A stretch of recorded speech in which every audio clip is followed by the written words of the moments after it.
No, but, okay, I got it. The question is language is technology. Mm-hmm. So this language absolutely as a tool, necessarily. If you're a writer, you do. If you're a writer, you do it. The way you have defined it was, I saw it like it was just a mere tool, something that was exterior to act to the process of creation and not pertaining to the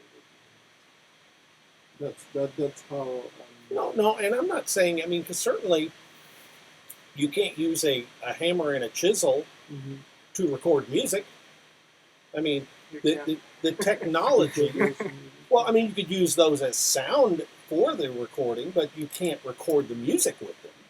Mm-hmm. And so, my deal is that, certainly technology is a big part of it, but, you know, put somebody down at a piano and they start banging on it. Is that the same as someone who's an accomplished musician who can sit down at that same piano and make a beautiful piece of music? What would you say about someone who is a painter and who is creating with color? Would you see the color as a possible technology, or you would see just, I mean, the knowledge that would lead that person to produce that color is actually part of the process? Well, to me, the color itself wouldn't be a piece of art. Well, in the case of In the, Yves Klein, for example, the French painter, most of his work is based on one color.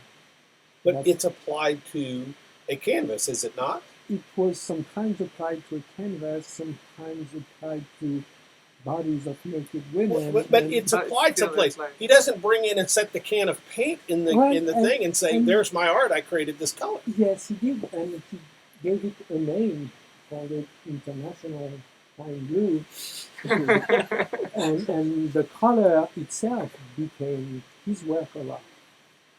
Okay. I mean, cause to me, art, if you can define art in a heck of a lot of different ways. And that's exactly what I want for this to happen. Is really that we start looking at art in that first week of the class from the angle of technology and asking the question of creativity. And because I see that a lot of very interesting questions from that. For example, there's a point where we tend to separate what we call the content of the work of art and the medium itself. Is that really possible? Is that valid? And questions like this, and I think that the angle of technology allows us to address these questions in a different way than just pure traditional academic rhetoric. If we really take the examples and the manifestations of contemporary art, making a heavy use of technology, and even saying that making use of technology, I think I'm already misleading the conversation, or relying heavily or being entirely technological, that brings new, I think, new ideas and new questions and new ways of inquiring about that. So, but you will see with the readings, you will have some of them I think are quite penetrated about the idea of what is art and what is not art. And that's the introduction. Okay, and that's the way to step into the ATEC, and interdisciplinary approach to ATEC. And that's very interesting. That's where you will see that the diversity of profiles in the group will allow completely different ideas to emerge. So someone like you who is highly qualified in video production, you have a relationship with the medium of your artistic expression that's completely different from someone who's a game. That's part of sequel. Do what? You're doing video, right? Mm-hmm. Cinema. Cinema is it a tool or technology or for you?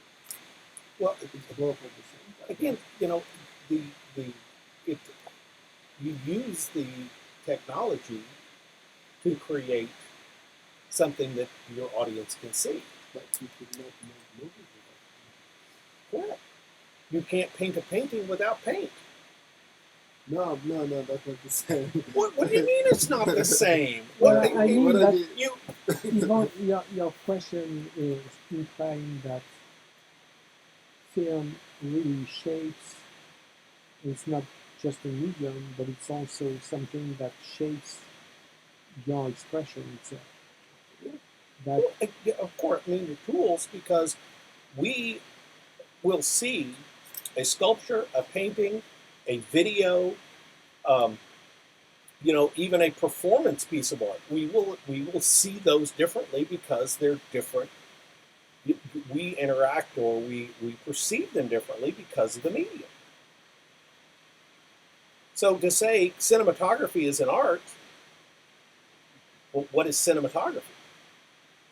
That's the influence of the light and the camera and the angle and the focus and what is the subject put onto either film or into a digital medium and then display. That's what cinematography is. If you say, is cinematography an art, then you go, okay, is a easel with a blank canvas with a palette with paint sitting on it and some paintbrushes there with nothing painted? Well, you could certainly say that's a piece of art because somebody has arranged it, but it's not a painting. Actually, cinematography defines the medium, and you know that the art is the artist's idea. With the artist expresses his or her idea within the limitations of the medium. That's why with those technological definitions, the artist learns its limitations and choose one of the medium, and that's why your idea and the medium actually merge together. That's why it's hard to separate them, and the medium affects the artwork too much, as well as the artist.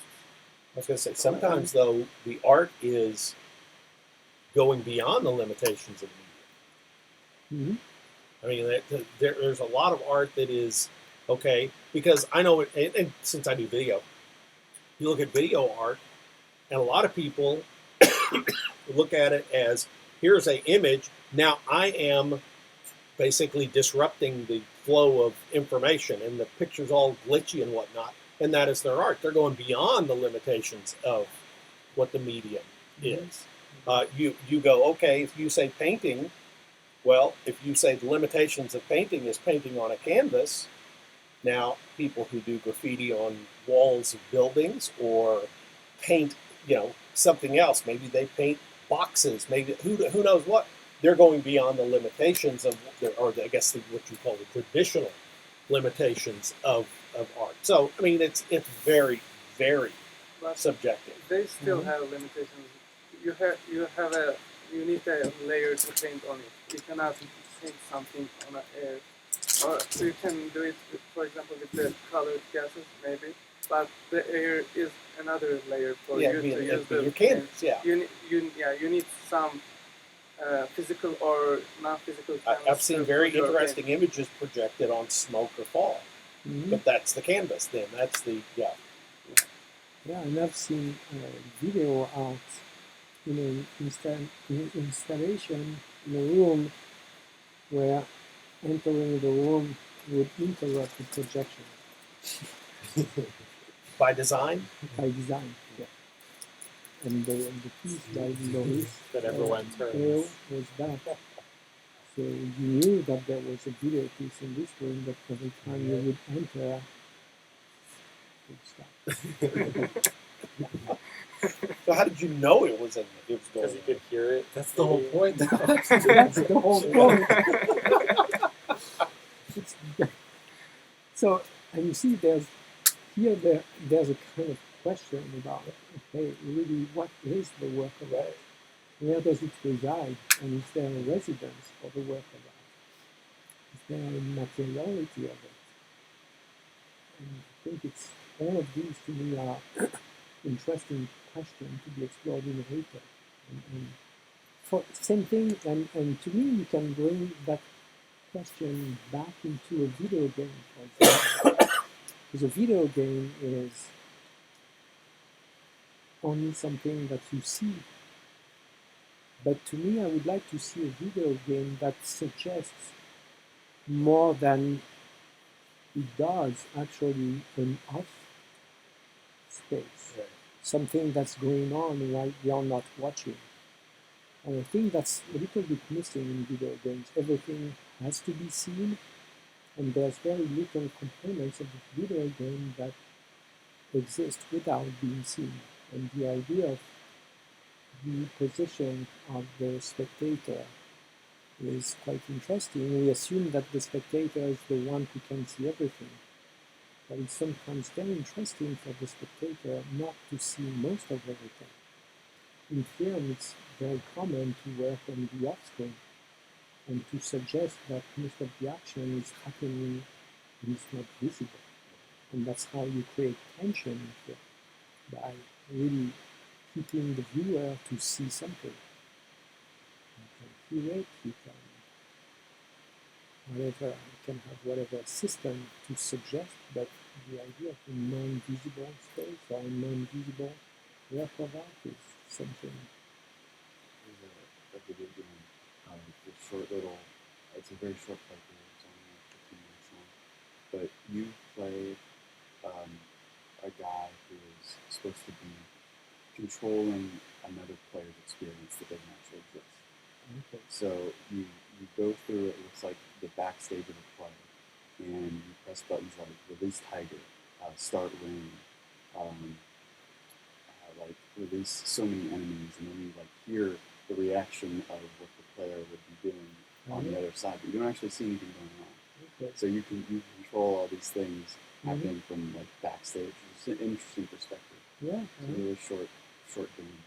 Yeah. And I think that's an interesting principle, and that's a traditional narrative principle in film, playing on the unseen, the off-screen, and all of that. You ever seen Tom Stoppard's? It was a play first they made into Guildenstern and Rosencrantz are dead. I saw the movie, and what he did is he takes Hamlet, and the Guildenstern and Rosencrantz characters appear, several times during the play. His story is he's following them, and then when they intersect with the play, they read the lines from the Hamlet play. It's not that they go out of character. Their characters then continue doing whatever it is that they were sent to do or whatever. And then by the time they intersect back in, they give the lines that Shakespeare wrote in. And it's very interesting because it's interweaving and showing you what had, or at least his idea of what had gone on with them outside of the straight narrative of Hamlet. Yeah. It's quite interesting. It is interesting.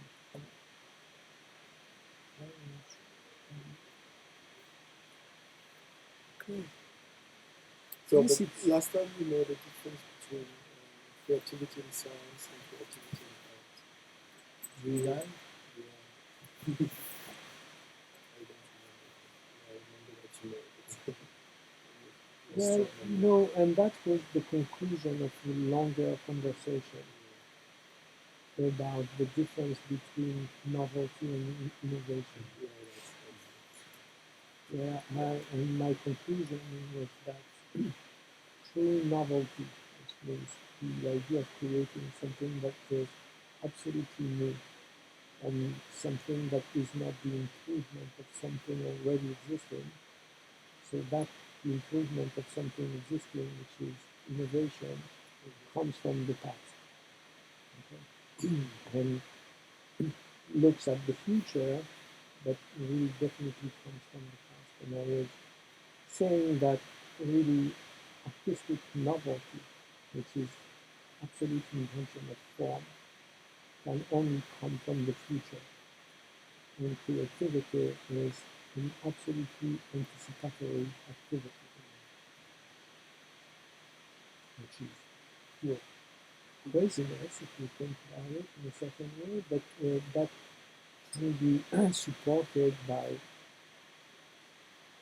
other people from theoretical viewpoint, then the Heidegger and the principle of anticipatory resoluteness, which is this idea of phenomenology, saying that we, as individuals existing in the present, are as much influenced by our past than we are by our future.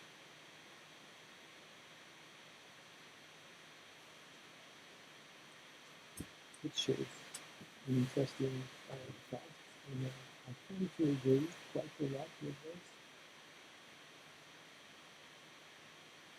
Kind of idea of creativity is the thought process of thinking what is going to happen, anticipating, would you say? No, it's even better. Or It's being in the future and looking at the present, and not being in the present and looking to the future. It's being yourself in the future and looking at the Yeah. present. That's where creativity is. that's really cool. And that's why not so many people are true creators and artists, because it's quite a difficult position. And that's what Heidegger calls the pure authenticity of being, is that realization of the future at every moment of your present.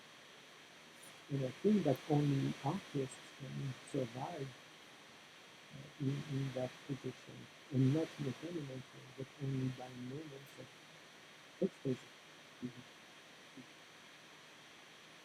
I mean, looking because I apply everything to video production, and and that's a very interesting way, because in video production, during production, I'm always looking at how is it going to be completed. Exactly. So I'm in the Uh-huh. looking at it the way you were talking about, like those two Uh-huh. chairs together. So. That's all right. It could be a little bit more But yeah, comfortable. but looking at it that way, going, yes, I'm in the future looking back at how is it going to go together? How will Exactly. And to me, I think that you're a true director if the whole film already exists. And you place yourself at this point where the film is completely done, shot, and everything, and from that position in time, you direct the making of the film. And if you just direct the making of the film, looking at the future, well, it can be a good film, but it will never be a work of art. It will be a work of art only if it's already finished when you start doing it. It's like the idea of everything in that, it's all in your head. Mhm. And then the process is you're thinking about what it's already going to be, Mhm. how you're doing Yeah, Well, you've already created the entire it in thing, your head, Huh? and now the process. and now Yeah, it's just but- and I putting think it all in that- the physical. the Yeah. directors who then can have that whole picture, Mhm. and then you have the influences of your cinematographer and your artist and that kind of stuff, and they will look at it and go, this fits into Uh-huh. my grand scheme, so yes, I can allow it, or it Mhm. doesn't, I'm not going to allow it. Exactly. So you know at any moment the right decision, and there's no Versus hesitation. just going with it. Yeah, exactly. Well, and they talk about the happy accident, and that comes from you get really good people, talented people together, Mm-hmm. and the sum becomes more than the parts. Exactly. Yeah. And that process of anticipation happens all the time in life, except that we are not used to acknowledging the fact that when I'm talking, I do not decide on the next word based on what I just said. Okay, my next word is decided way before from the future, because my thoughts are already completely formed before I even say them. So my present of the incarnation of the word is driven by the future. There's no other way to describe it. Same thing when you're playing music. You play not from the present. If you play from the present, yeah, you can be a good musician, but you will have a hard time. You can only play and perform from the future. That's the idea. And to me, that's what makes the difference. What makes creativity is this capacity of seeing from the future.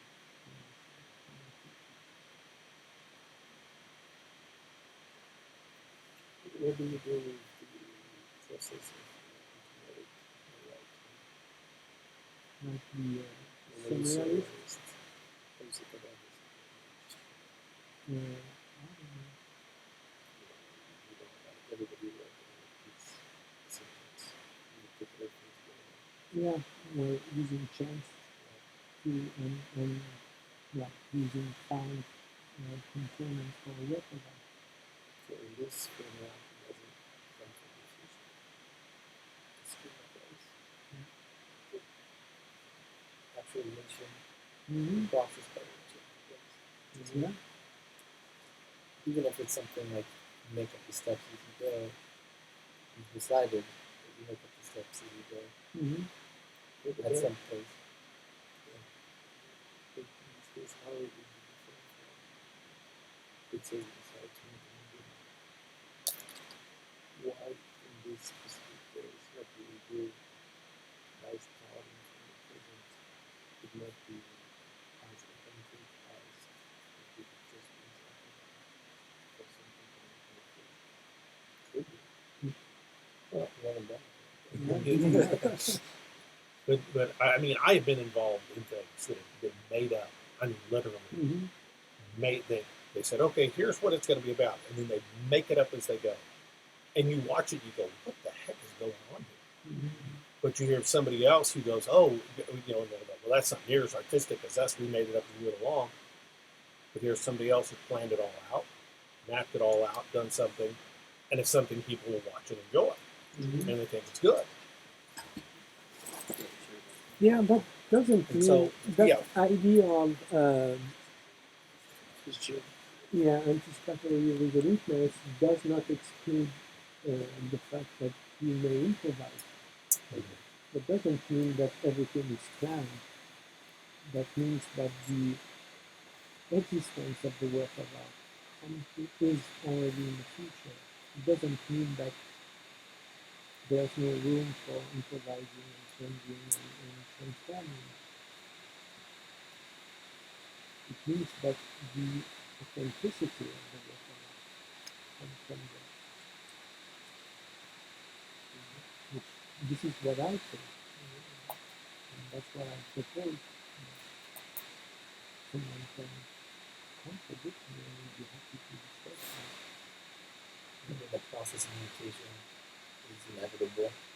Even, you go from the future, but it's going to mutate just to actualization. You Yeah. can't, Mm-hmm. you can't not do that. Like you had the metaphor of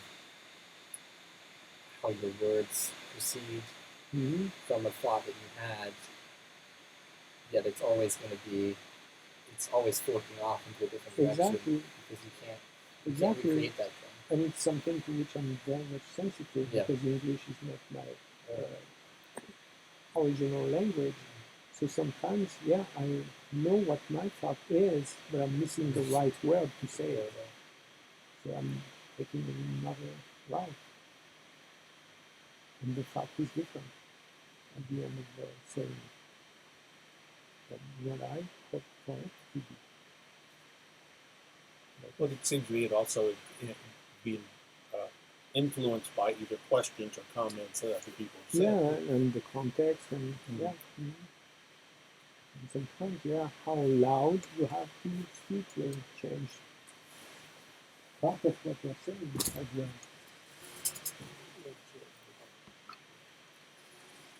So I guess we are shifting into the ATEC 6331 session. That's feedback. Okay, That's good for like. yeah. No, well, see, this is my day to. I teach a video class in Northlake in Irving, Okay. and this is my day to. Yeah. Oh, wow. Okay. So, and this is our first class, so I have some preparation to do. Yeah, I imagine. Okay. Another class. All right. That's fine. Thank you very much for Thank you. insight into what we need to do and how we need to do it, and that kind of thing. So, Okay. hit the ground running. And yes, email in case of any question. Do not hesitate. All right. All Have a great week. See you. You too. Have a good week. So let's go now into the 6331 mood. Talking about the class first. So I've been reading as many as possible of the first draft of the paper. I've not seen yours yet. Almost. Okay. There's you tonight, but So there's already 9 of them. That's part of the question I received from When tonight? when today. Well, what is Before the end of midnight today? The end of today is midnight. So Yeah, I'm confused if it's like Sunday at midnight or if it's today at midnight. Yeah, So I that's- put mine in at like 6 o'clock this morning. yeah, it's hard. Just to say, No, the end of the day, Yeah. and it says at the tonight. Yeah, But so I think what's confusing people is sometimes they're like, does it need to be turned in before class? oh, but there's no class. Yeah. There's, Yeah. there's Yeah. no actually a Yeah. class. It's But the only week begins today too. Huh? The new week begins today too. We begin Tuesday yeah. today, so it ends and starts today. Yeah. So That can be confusing for some people. Oh. No, the week starts tomorrow. So here so we it's are. technically Tuesday through Monday. Yeah. And we can use this feedback session to kind of like improve our final draft. Too, Exactly. so- Yeah. So the idea is to discuss the paper, and then you will be using it to improve the final draft. To everything. so I also noticed that so we are both writing and reading. Exactly. So, and for some of you, it was really a difficult concept to realize that. Okay, so I'm a reader and I'm a reviewer. Yes, you are. But So you've been assigned to someone that you will be reviewing, and you are assigned as a reader also to someone else. so this week when we get third week of class, we are reviewing the other person's book. Exactly. Yeah. So let's And then finishing our final draft. and finishing. Yeah. So let's go to Well, I think the review is due by Thursday. yeah. Yeah. And you have between Thursday and Monday. Yeah, so it's quite short to submit the questions, but it's fast. It's just so what happens when if the person who's supposed to be reading doesn't submit their paper on time? Because like I don't. I know. Yeah, The first, I mean, I've been checking nonstop because I had some free time and I don't have very much free time coming up. yeah. So I've been like, please post it And I early. think I'm your Well- reader, so I downloaded How your do- paper, but my writer didn't. How do we find download out theirs. who Yeah, that's what I'm who's waiting on. the reader? Are they? Someone? Oh, It's on okay. the- It's on the. Oh, okay. So it's let- down at the bottom of the. So Yeah, Okay. let We me have- show I was you wondering where what it that is. we have I till didn't realize that was Thursday to post our response to Yeah, the until paper. Thursday midnight. Thursday midnight, and then next Monday to post our final draft. Mhm. Okay. So here you have at the very bottom of the page the assignment of authors and readers. So the structure of the assignment, I kind of went I just went as to the point as possible. Like I even sectioned out my paper. Yeah, With like the keywords, the description, the different types of artwork. Is that kind of the format you use? Yeah, exactly. Yeah. So yeah, yours. Okay, so it's better to section it off like that versus. It's however you feel more comfortable. Okay, some people will want to really Make it like a regular make paper. it more fluid, like a paper, and some other ones will want to structure it. I do not care about that. My goal is not to have an academic paper.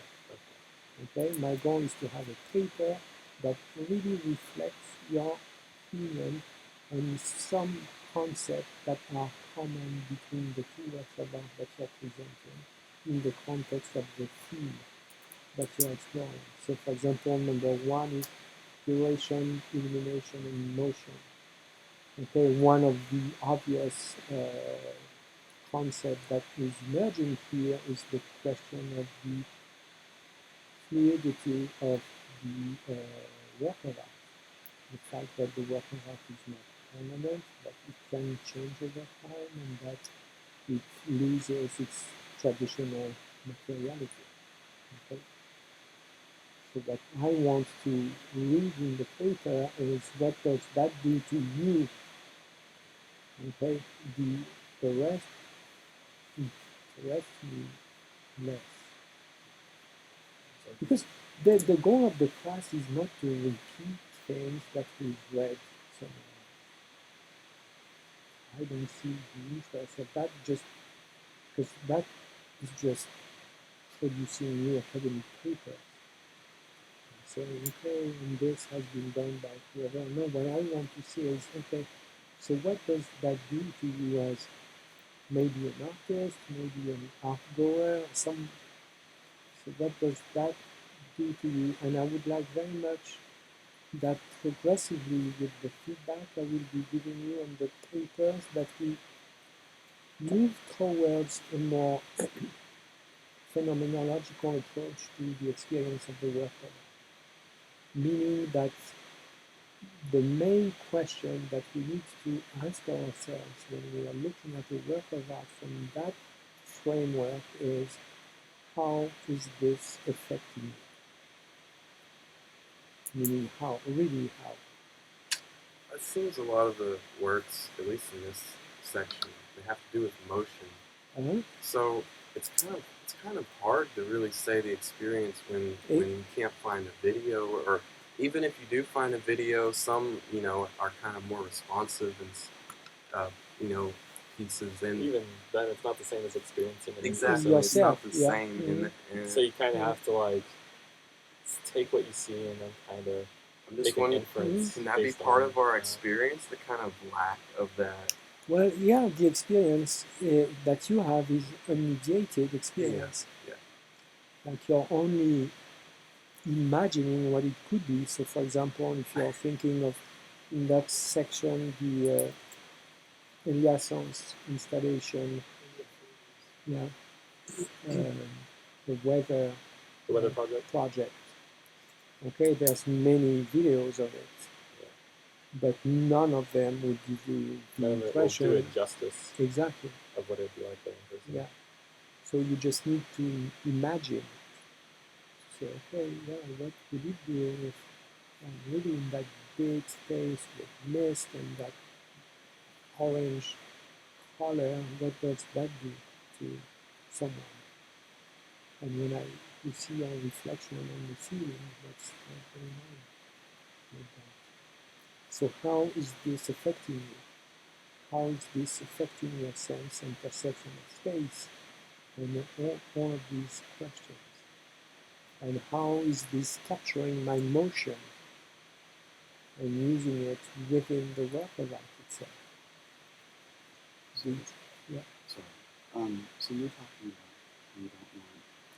you don't want us to reproduce something that is already written or academic. So on the different sections that we want for the paper, but still you see that I'm ambiguous, because still you have requirements that really look like academic paper, okay? Because I want you to place the work of art in its historical context and bring elements of its relationship with theoretical trends and ideas and stuff like that. Yes, I do want that, but that's not the most important component of your paper. I want that as a support, okay, to make sure that you really understand where does that work of art come from. Okay, for example, last year I had someone writing a paper on that very interesting work of art where the artist has used one of Schoenberg's compositions from 19, I think in 1909, okay? So used the score and then created a software that would looked at all the videos, YouTube videos of cats playing the piano and extracting each of the notes of the score from these videos and making a mashup of all these videos to reproduce the original work by Schoenberg, which is an amazing work. And it was done exactly 100 years after the composition of the piece. And I had a student writing a paper without even mentioning Schoenberg. So that's why I want to have some kind of historical reference, because you cannot understand that video of cats playing the piano if you do not know that they are playing one of Schoenberg's compositions. And therefore, when you perceive it, at the same time you hear, and it's strange and it's completely discontinuous. But then if you think that it's really the actual score by Schoenberg that is being played, you understand differently Schoenberg's original way of working and what the artist has been doing. Really, that creates a strong re-listening of Schoenberg. Very using it. So anyway, and if you miss that historical reference, then she just went on to say, well, it's just awesome. I love YouTube videos of cats because it's showing people who love their animals. And why did you do that to them, chopping them into small pieces? Okay. So, and there's nothing you can say about that. Okay. It's not interesting. So that's why you need also to bring back some elements of theoretical foundations about the work of art that you're observing, so that your interpretation of it is not completely disconnected from the work of art itself. And it's not with the idea of you need to respect what's supposed to be the intent of the artist. It's meant to say you need to respect the aura of the work of art. Yeah. You need to respect that existence of the work of art in itself. Okay? And then once you have that, what I want is truly what you experience with this. Now, I was kind of reading last time, and the syllabus, you want us to focus on one piece of art or a masterpiece of art, because I remember when I started writing it, it seemed like I wasn't going to fill up the word line by just focusing on one, so I added two. Yeah, that's perfect, and it's suggested in the syllabus. Okay. To take two and to look into the two, how some of the concepts of the theme are treated by these two works of art. And it brings something really interesting. So if you think of motion and you're taking two works of art and how they deal with motion, it becomes interesting.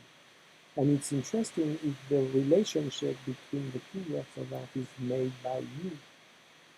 It's you who decide, I've been putting this one with this one because I felt that there was a strong relationship between these two works of art. And not necessarily because there's a scholarly relationship. Oh, that artist was a former student of this one.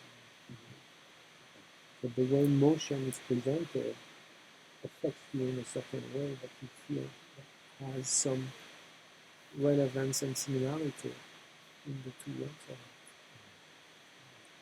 It's not too long, it's 15 minutes. Well, it's at a max, and then the minimum is 1,000. Yeah. I still like, I got through Is it half of what I was supposed to write, and I was like,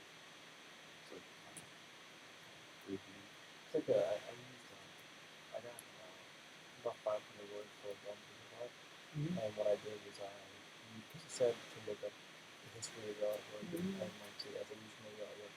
And that's what I use. And it's good. I think it was about 900. That's fine. I will not. Yeah, I mean, I could make it. The word I just count. didn't. Yeah. Yeah. Like to go add fluff. Yeah, have fluffs and citations and stuff like that.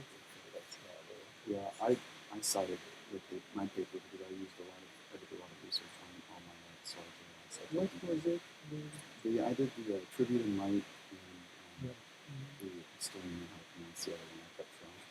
The one was the installation that we asked together. That react. It was they're like they look like colorful sticks in the ground, and they make noises and move depending on wind and temperature and stuff like that. Oh, yeah. Yeah. That wasn't the one that you spoke on, did it? No. Mm. Well, maybe it's too long. 1,500 years. I don't know. No, it's just Well- in 1,000 with one piece of art. But in the history one, I like started talking about like Dan Flavin a bit, Yeah. and also like how like some other it reminded me of some more contemporary works of art, like even including like movies. Like I did the Weather Project. Yeah. From Olafur Eliasson, and I like I talked about my immediate impression of how like it reminded me of stuff like Ridley Scott's Blade Runner. Oh, and stuff yeah. like that. Yeah. I remember you mentioned that. Well, and that's a very good example. You say this, well, you need to explain why. How? No, not why. How does that make you think of Blade Runner? Really precisely how. And I can very well see that the orange color is very much reminiscent of that, but something else. So try It was, to it was find. also like generally the atmosphere that Uh-huh. it provided. Yeah. Yeah. I don't. Did I explain that in there? I don't. No, you did not. You Okay. just said it reminds me of. Sex is a movie. Yeah. So, for example, that's a very good example. So every time you advance something like this, do not hesitate to justify by saying how does that happen. So we can justify a lot of our claims within the paper with our experience. Oh yeah, with the no, art. that's very important that you would justify precisely with your experience. That's what I want to read and not justify by another theoretical approach to the thing, but by your own experience. That's much relevant to what we're trying to do. Yeah, because what we are trying to grasp here throughout the semester is for you to have a sense of the landscape of contemporary art that is familiar, which means it needs to become a place in which you feel at home and you know things and you can name them and you can relate them to sensations and emotions and things that you actually know by experience. And it's not to accumulate readings and names and stuff like that, it's to accumulate experiences with and to relate these experiences with works of art in the contemporary field. Yeah, so that doesn't feel like a foreign environment, but a more familiar environment.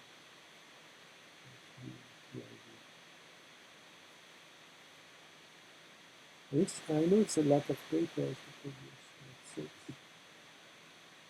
throughout the semester. It's not terrible. It's not. Yeah. No, it's not. It's just it was just I think getting it's clarity fine. on the assignment. Yeah. Yeah. Like I think we were still all trying to do it kind of blindly, like Well- in terms of like how exactly it would be presented. So I think now that's a little bit more clear. I think Exactly, and Really and easier. that's normal for the first one. Okay, for the first one, I will have a whole broad spectrum of different papers, and with my comments on it, that spectrum will narrow a little bit, and things will become more consistent, and you'll become more comfortable with what is expected. So talking about clarity, what exactly do we need clarity? We just need to read over it and give feedback on clarity. Yes, for example, if you see him talking about Blade Runner and Welcome to Soho, how does that remind you of Blade Runner? It has nothing to do with it. This kind of question, or I do not understand what you're saying. Okay. Yeah, because maybe someone just didn't clarify how they got from point A to point B. Yeah, and so it's a little confusing because they didn't explain it. Because your next role as a reviewer will be to produce a summary of that paper. When you understand that to produce a summary, you need to really understand it completely. And so you need to ask your questions with that in mind. How you have to summarize that paper. So what do I miss in order to properly summarize the paper? Is the summary due on Tuesday as well? Yeah. No, the summary is The summary is due on Thursday, on Thursday, by midnight. yeah. Because the person's gonna take basically what you wait. So it's Yeah. the summary and the questions. And then we have 2 days to give the review. Yeah, So okay. the final. Oh, no, sorry. That's no, right, yeah, keep because going. the Thursday is for the comments. For the comments, And then the review is basically that the same day you would do yeah. the review, but or the comments, but the next week after the finals been posted. Yeah, so the summary is due on Monday. Yeah. So basically every other week. So we do Every only a other summary week. for the final. Yeah. The final draft. Yeah, you summarize the final, Okay. not the draft. And then if we had time, and I will be doing this probably randomly, asking some authors, do you think that the summary is faithful to your paper? That's an interesting question. So you want the summary just to be like the general Concept of what the paper is talking Yeah. about, and how it relates to something. Yeah. And it needs to be simple. You do not need to go into trying to produce a highly scholarly styled paper. Okay, I really want you to express your sincerity more than with literary craft. You can have both, but the number one goal is to be sincere. And so, explain exactly what the paper is about. But it's not judgmental. I do not want to see in the summary No subjective summaries. The author clearly doesn't grasp the concepts presented exactly in the theme. Yeah, so no, it's not a review, it's really a summary. So that's why you will have questions on your paper. What do you mean exactly by this? Okay.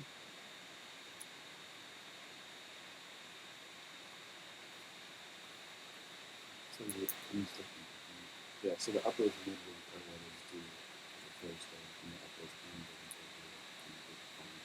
Thursday. Yeah.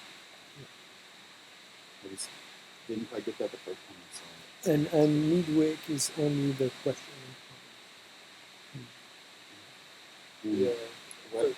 It said midweek on there, but if you look in the syllabus, it says Thursday or something like that. Yeah. So what happens if a student actually doesn't post their paper on time?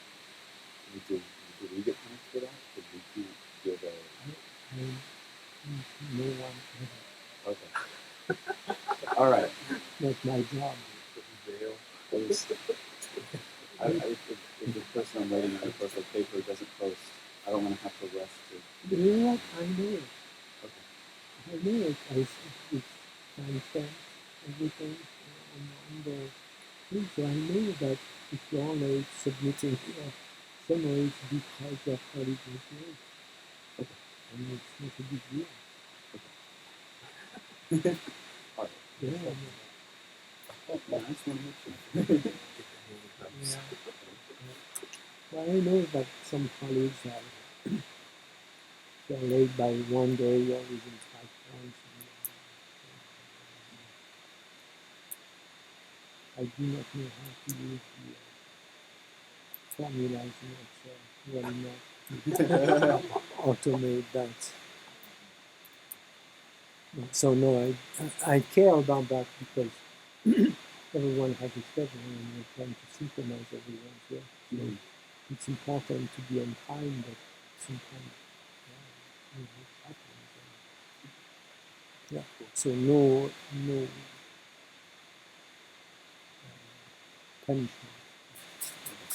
Late submission. And if someone is regularly late, it's really systematic. Discussion, maybe we change the deadline for discussion. Maybe someone has a special duty on Mondays that makes it impossible to finalize the paper on the following Monday. So there's nothing we can do about that. So we'll see. Normally the book is really well done. And I think that Shankar does a very good job at presenting all of the concepts in a very simple way. I think it's an easy read. There's no big difficulty. The chapter of the organized is very interesting. Yeah, right. I was not expecting to, because I started reading the second chapter without realizing it because it's such a small title. Yeah, And then you go into the rest of the book is just the art, so you reference the art while you're reading. Yeah, I've kind of taken that approach because I had to read the book for a previous class last semester. So I kind of reading it different this time. This last semester, I just read all the introduction and then kind of went through each section. And now I'm reading the introduction for that section as I'm going through the works. So like, I'll read the next introduction. Just kind of. And keep in mind that the last assignment will be the virtual gallery. And so keep that in mind is for the virtual gallery, I'm asking you to imagine what theme could be added to Shenken's book. And so while you're reading it, it's interesting to ask yourself, okay, is it enough about duration? Maybe there's something about time that should be specifically added. So try to start thinking about that final question that you will be asked is there another theme in art and electronic media that has not been presented? What could it be? Or is there a work of art that doesn't fall in any of these themes? So that could be another way to start getting ready for that final gallery. And the final gallery can be an individual work, and it can be collective. Another important thing about the class here will be in the discussion board, in this art stream here, I would like to see things every day, if not several times a day. So whenever you encounter something going on in art that you want to present to the class, that's the place to post it. And especially if something is happening here in the Metroplex, and that we can all go, that would be very interesting to share that.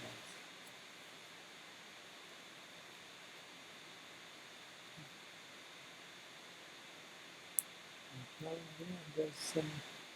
By the way, that allows me to place an announcement on art and essential character has to visual. In 2 weeks, I think, in February 9, about biological art.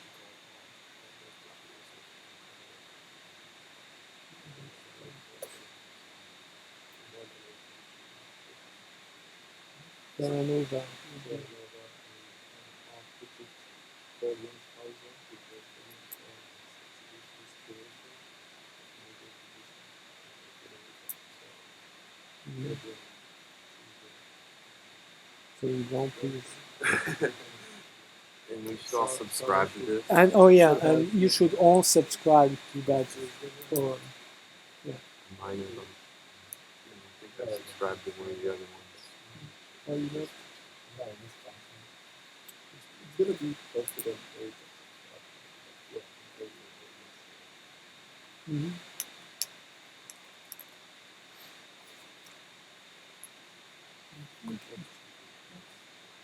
That's all I have to say, unless you have more questions and what you want to discuss on topics. There's a topic on which I'm working right now. It's the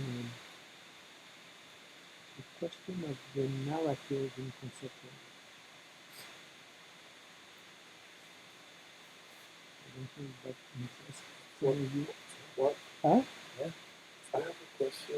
Why did we read this treatment of the concept of duration? It's by it was. Oh, why did Yeah, I mean, how does I know the concept of duration relates, but I mean, it was kind of. Okay, so why having the Bergson? Yeah, As I mean, I read it and I can see how it relates, but writing I had a hard time. do you want me to explain? I mean, I'm sure it'll help me. Yeah. So I will try.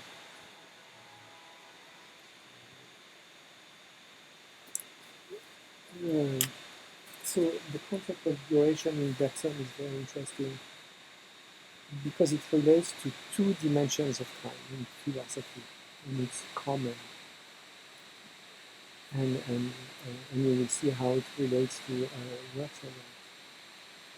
So Bergson says that what we usually call time, it's what he calls conceptualized time. And he says that the conceptualization of time traditionally and always is based on a projection of time upon space, in which the main type of organization is succession.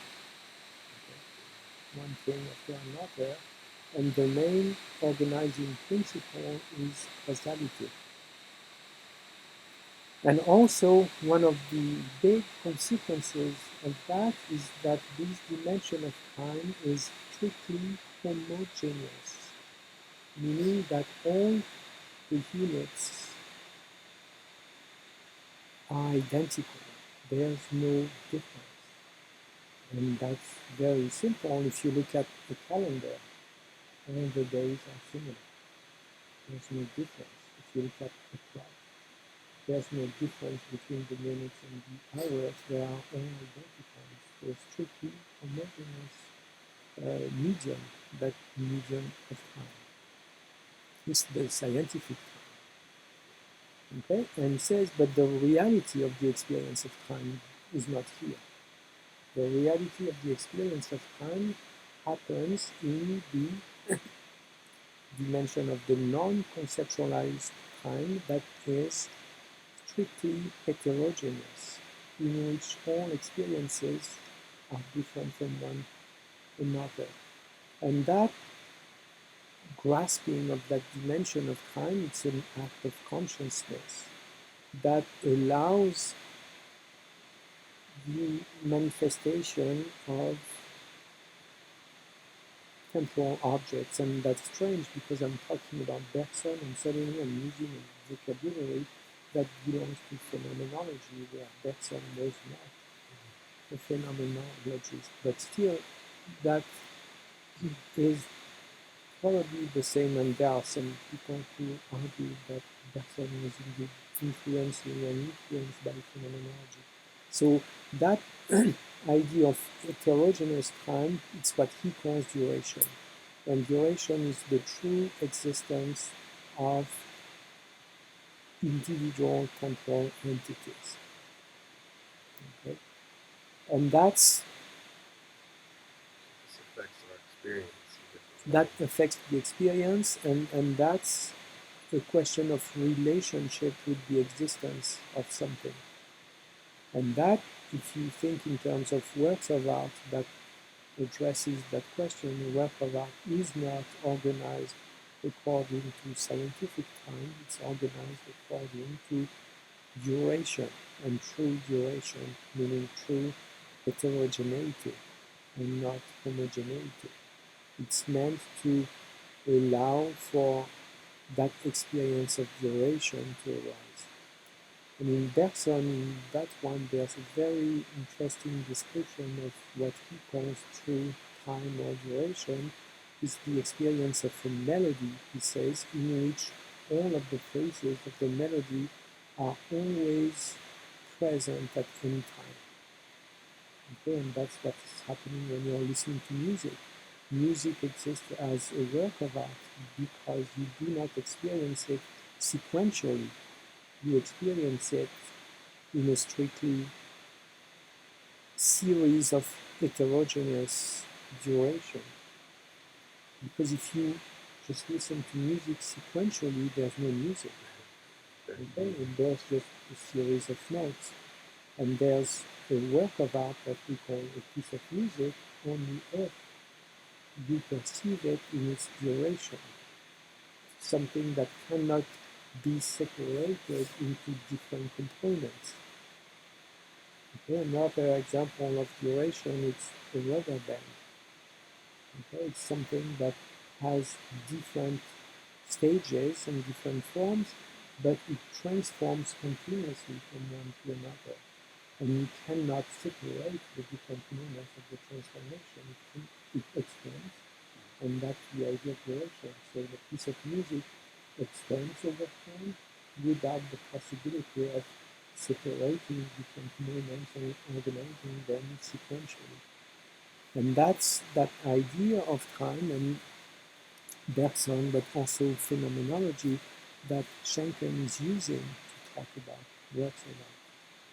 And I think that it's probably because you had philosophers like Bergson and Husserl and Heidegger really revisiting our experience of time that we had so many artistic experiments dealing with that question of time. There's a strong relationship between philosophy and art. And that's also why we have that. Yeah, I could sense that in reading it, that it's definitely important for the study of art. It's just kind of like the author's treatment of it. It was really kind of thorough, I guess. They talk about the things they agree with, the things they don't agree with, and I'm just, kind of for me, I'm like, oh well, I agreed with that, but then they kind of kept talking, and now I'm like, well, especially Bergson in that text really tried to establish his description of time in comparison with other views upon time. But I think it's quite a clear text. Yeah, it wasn't too hard to read. It was just kind of a lot of different viewpoints. But what you said about music, it makes sense because, even if you separate the various elements of music, if you give them duration, you give the horn section duration, you still hear a work of art, maybe just a certain layer of it. But if you're to take the scientific time and add music, you're just going to hear it. And what is that? Yeah, exactly. Yeah. Thanks. But also what everyone needs to keep in mind is that it's not to choose between two dimensions of time. They coexist and they are present all the time, and even in music. Even in music, you always have these two dimensions of time. You have the metered time and you have the non-metered time coexisting at the same time. Okay? Even in music, you can write the notes and align them as a succession of events. But within each of these events, there's the actual life of each individual sound. And it's not because you have assigned a precise measured length to a note, like a quarter note at 120 BPM. But even that is an object that is strictly heterogeneous. Even if you've been using a strictly homogeneous way to design it, then it becomes a heterogeneous object. Each note has its own life, its own duration, its own. I think it was Bergson's kind of vocabulary of pure heterogeneity because that kind of made me think, okay, you know, there is, you know, homogeneous time kind of like disregarded, but I guess I'm just kind of reading into it. Yeah, homogeneous discards qualities. Yeah. Okay, to concentrate on quantities. Okay. Like an homogeneous view of us is just counting us. Yeah. We are all equal, and I just count 1, 2, 3, 4, 5, 6, 7. And that's the homogeneous view upon us.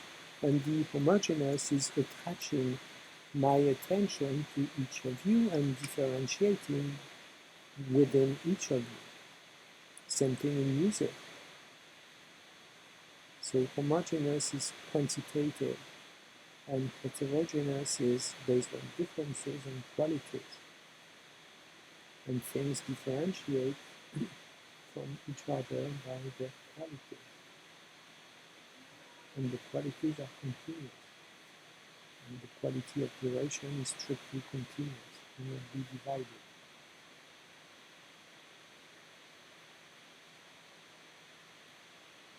I think it's a text that sheds an interesting light on that chapter, duration, motion, illumination. It's also proposing something interesting.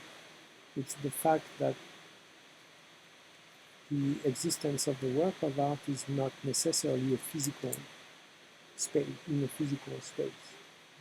It's also in another dimension, which is time. In light, there's no.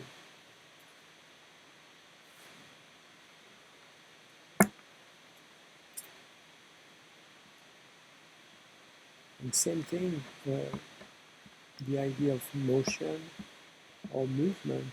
If you look at motion and movement as a quality, instead of looking at motion and movement as quantities, like how long does it take to go from one place to another one, it's a different view.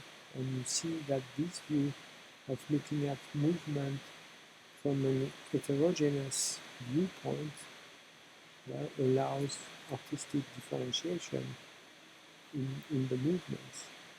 If you look at movements just in a homogeneous perspective, it's just utilitarian. Just have an idea if you consider this view as a definition. What I mean is that I listen to you now, just a question. I wonder if this doesn't imply that this has been talked about that present doesn't exist. So there's no time, basically there's something called pure time.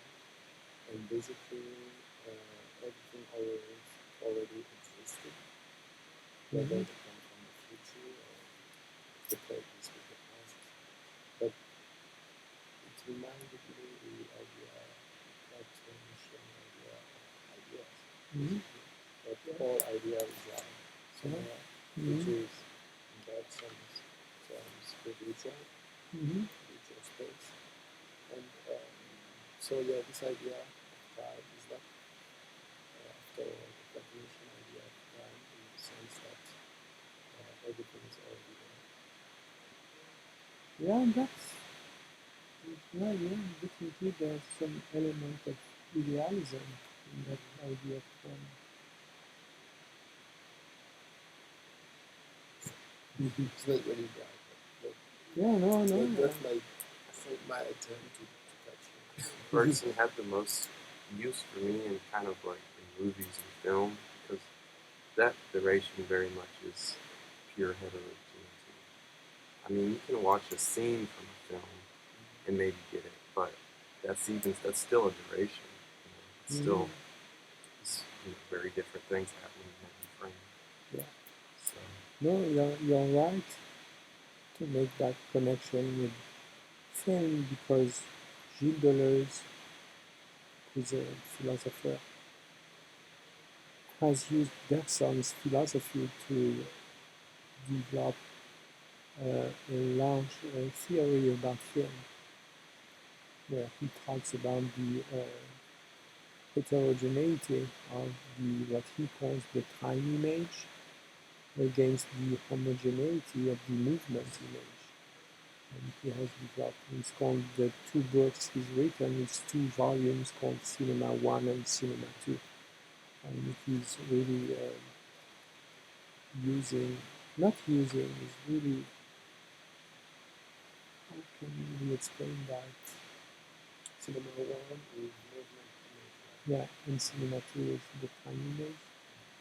And he's really putting Bergson's philosophy at work within film, which is very interesting.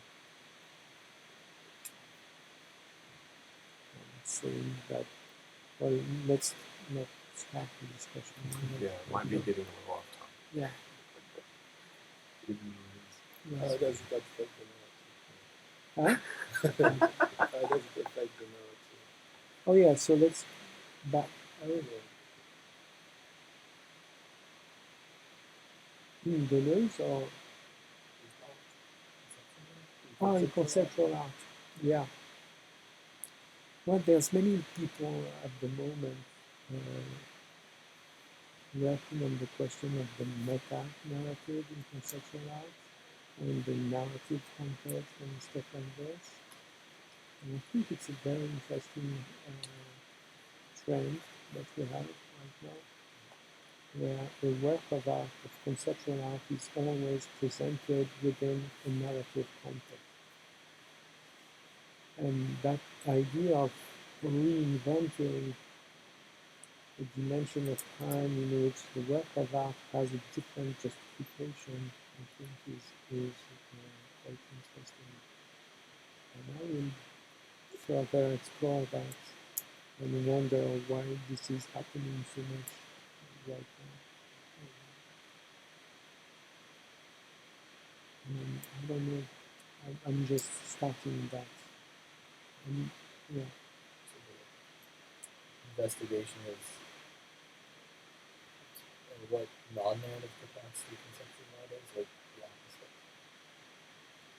I'm trying to figure out if you're saying that people are making, or conceptual art has been narrative and they're trying to discover a way in which it's not, or are you saying the opposite? That it hasn't been narrative and people are introducing narrative? No, I'm saying it has always been narrative, and we are trying to understand better that relationship with the narrative. And I think that before it was not even a question, and it started becoming a question, and now I think there's an idea of really investigating the relationship with the narrative. Well, I mean, a lot of times conceptual art, like maybe an outlet for at least talking or being involved in it, is social media. And social media, just in itself, provides such a different narrative, type of narrative. Mm-hmm. Well, I'm saying narrative in a very kind of open way. No. Or specific saying way. This is really a story. Okay. So not like Ford's story of how Jim Bob bought his truck, which might be something social media is good at telling. No, really a story is something that is like a novel. And I'm thinking of new exhibitions of contemporary art that actually use the literary work as an entry point in the installation. In the work as a kind of context, yeah. But I'm surprised by the fact that you said, I was close to what you said, thought that what you implied But I'm surprised that you say that it has always existed. I thought that it was like something that is reimagined nowadays with people, making scenarios and stuff like Yeah. around exhibition. But I haven't seen that too much during the 90s or early 2000s. People used to make exhibition, which were framed around the concept and idea, and not around the story. So you think that it has always been there? Well, except that it was not declared previously. I think it was implied, but not explicit. And now it's become completely explicit, and it becomes a process by which artists put together exhibitions of conceptual art. And I think it's because I would blame it on the curators. I blame it on the way that curators are doing their work. They are inventing and imposing a narrative context to the exhibitions they make. Yeah, but they want to make the exhibition as an art itself. Exactly. That's a good point. And the way they do it is by inventing a story, a narrative. And what I want to do is to question the artistic validity of that.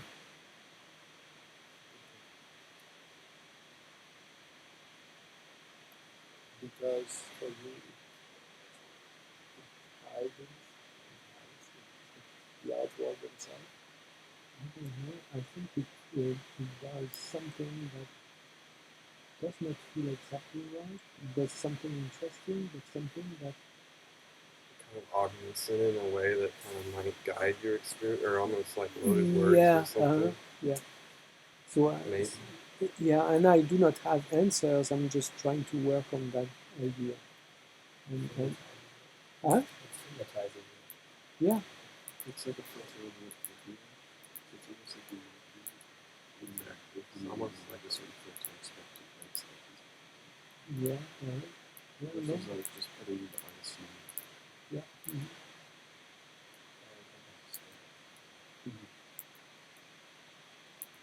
Yeah, and I'm wondering what does that do, and so that's why I think it's interesting to experiment with it. And to start with the story and say, okay, how do I go from this? It's like a difference between having a piece of art that's just untitled versus having a really long title that explains meaning. Yeah.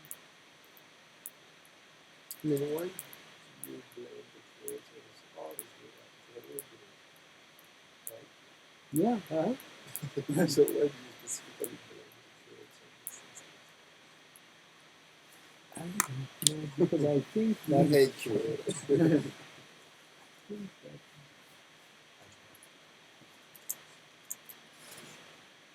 there's something strange about it.